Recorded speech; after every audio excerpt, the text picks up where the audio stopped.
samedi 7 octobre, à la salle Précopé de Saint-Jean, élus et présidents des clubs de tennis de Maurienne ont eu le privilège de rencontrer le président Bernard Giulicelli de la Fédération française de tennis. Accompagné de Stéphane Post, président de la Ligue Dauphiné-Savoie, et du président du comité de Savoie Jean-Martial André, ils ont partagé et échangé sur les projets de la FFT et des problématiques des clubs dont le manque de cours couverts dans la vallée. Le message que je suis venu délivrer, c'est le message de notre projet sportif qui s'appelle Agir et Gagner. Agir parce qu'on transforme aujourd'hui notre fédération, on transforme notre modèle sportif. Et je suis venu beaucoup insister sur l'apprentissage du service chez les jeunes. On transforme aussi l'organisation fédérale avec le digital. Et puis on transforme aussi notre ambition avec cette Coupe Davis là, qui nous tend les bras. Et puis le deuxième message, c'est gagner, agir et gagner. D'abord gagner des adhérents avec nos nouveaux outils de communication, gagner des titres pour toute la fédération, et puis aussi gagner du plaisir, parce que le tennis est un sport social et c'est un sport d'échange, de partage. Et donc c'est dynamiser un peu notre organisation. Cette visite est une bonne occasion pour le club de la Combe de présenter ses 2 cours de tennis flambant neufs. Moi je vous félicite pour la qualité aussi de la réalisation, parce que c'est un cours en résine, bon choix aussi de couleurs, parce que c'est très agréable pour le parme est très agréable pour la pratique.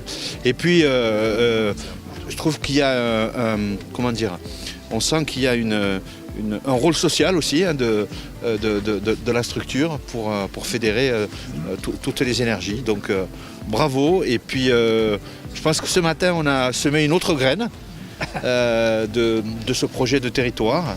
Je pense que c'est un défi que vous vous lancez mutuellement. Mais il faut que vous le lanciez parce qu'on est des joueurs de tennis, on aime le défi, on aime le challenge. Il faut le relever.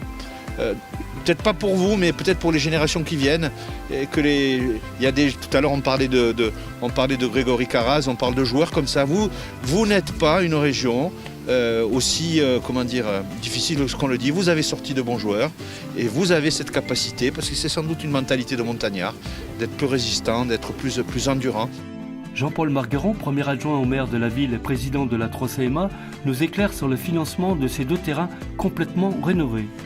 Grâce à la région déjà, puisque la région a mis un peu de subventions pour la rénovation de ces terrains. Et grâce aussi, je dis, aux politiques, parce qu'on parlait d'avoir une cohérence de territoire. Et c'est vrai que si on arrivait à parler un peu plus souvent Maurienne sur tous les dossiers, je crois qu'on avancerait beaucoup plus vite. Et ça en fait partie, puisque ces rénovations de terrain faisaient partie du contrat Ambition Région mené par la région Rhône-Alpes-Auvergne. Et donc voilà une concrétisation finalement quand les politiques peuvent s'unir, on arrive à faire des choses. Parce que c'est vrai que sans cette subvention, peut-être que les terrains, peut-être pas les terrains aujourd'hui, parce que c'est quand même une aide non négligeable. Voilà, merci d'être venu. Il manque que le soleil, mais il arrive. Un quart d'heure.